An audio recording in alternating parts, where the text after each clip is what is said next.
A palavra do Senhor.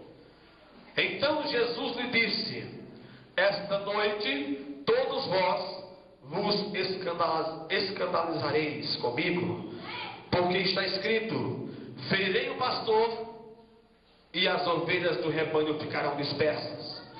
Mas depois da minha ressurreição irei adiante de vós para a Galileia.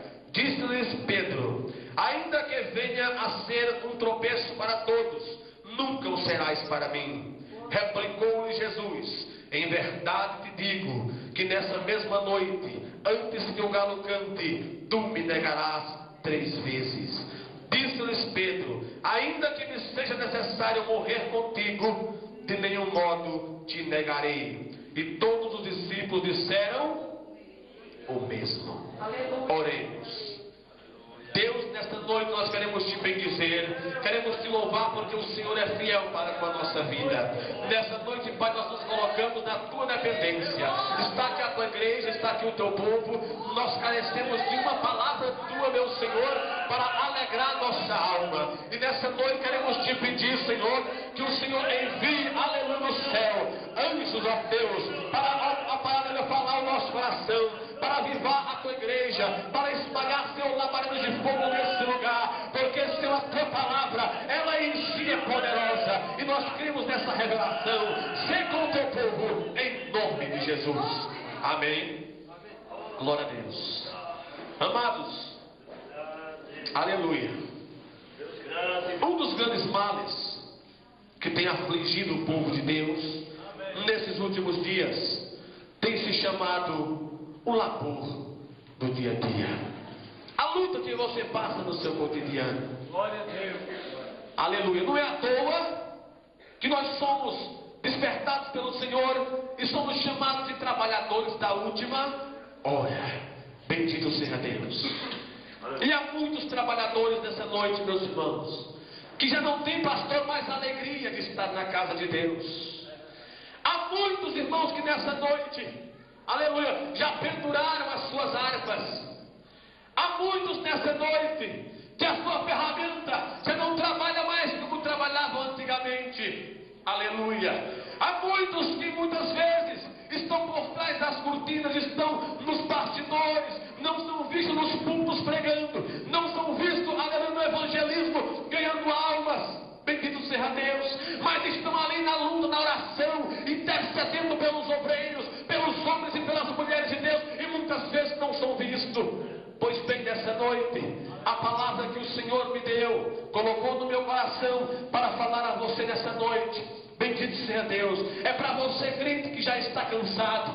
É para você, crente, que já está enfadado. É para você, crente, que não tem mais alegria de estar na presença do Senhor. E quando chega, aleluia, a hora do culto, você fica: será que eu vou? Será que eu não vou? Pois bem, você está como os israelitas, quando os seus inimigos olhavam para ele e diziam: canta-nos um hino de louvor ao nosso Deus. E eles diziam: como poderíamos cantar se nós estamos em terra estranha? Como poderíamos cantar se nós já penduramos as nossas harpas? Mas nessa noite o Senhor está te dizendo: põe o teu rosto no pó, porque talvez haja esperança. Nessa noite o Senhor quer mudar essa história. O Senhor quer mudar o quadro da tua vida. O Senhor quer alegrar a tua alma. Aleluia, porque Deus, Ele é fiel. Ele não te chamou para ser tão somente mais um na multidão, mas Ele te chamou para ser a diferença em meio a uma geração corrompida, em meio a um povo que não tem temor a Deus. Deus te chamou para ser a diferença.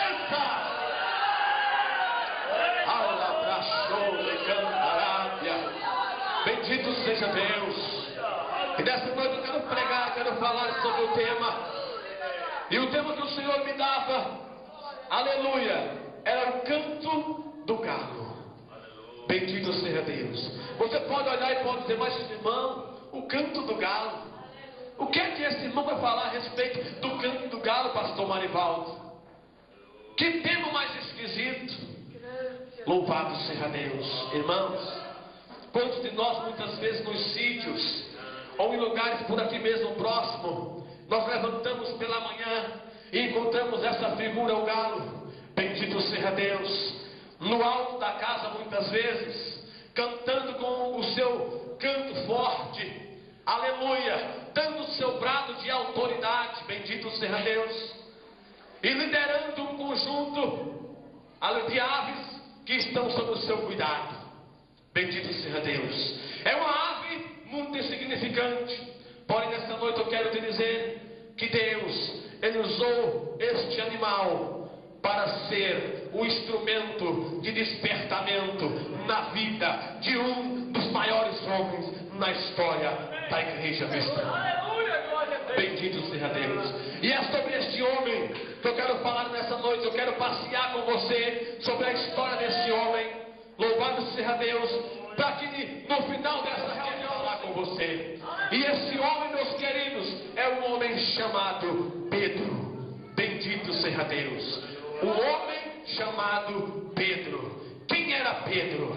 Pedro era um homem rude. Pedro era um homem que tinha um temperamento explosivo. Pedro, meus irmãos, era um homem, vamos dizer assim, a última pessoa que um pastor escolheria para ser um auxiliar. A última pessoa que um pastor olharia para consagrar ele ao diaconato, ao presbitério. Porque Pedro era um camarada que era explosivo, era temperamental. Bendito seja o nome do Senhor. As atitudes de Pedro eram, aleluia, louvado seja Deus, pela força, pela emoção. Bendito seja Deus. Olhando na nossa ótica humana, Pedro não seria um obreiro aprovado.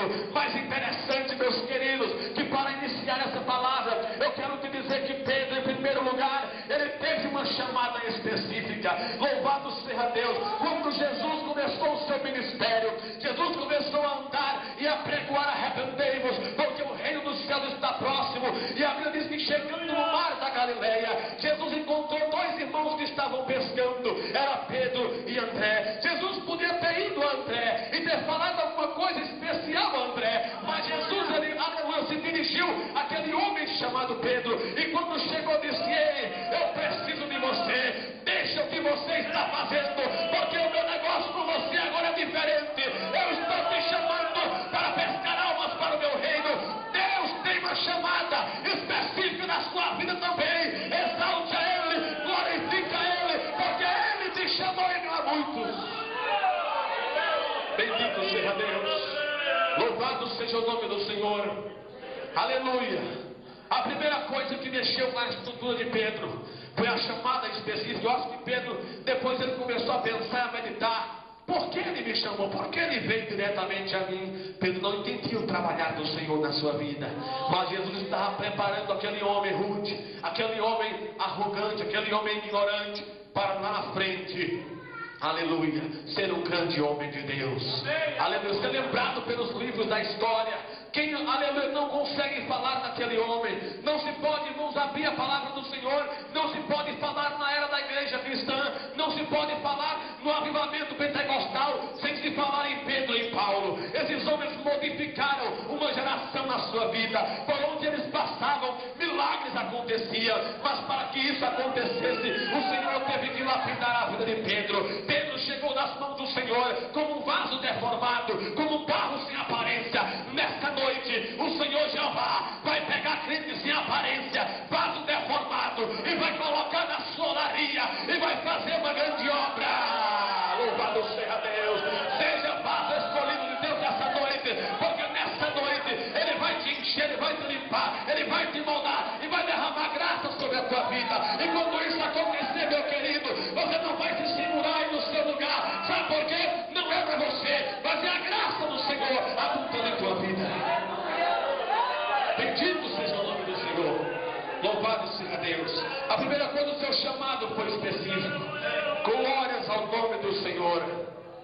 Irmãos, depois desse chamado, iniciou-se na vida do homem chamado Pedro uma caminhada. Louvado seja Deus. Grande é o nome do Senhor. Uma caminhada. Pedro começou a caminhar ao lado do mestre. Bendito seja o nome do Senhor. Existe, pastor, hoje, obreiros que encontram ovelhas trabalhosas. Irmãos, que muita gente não dá nada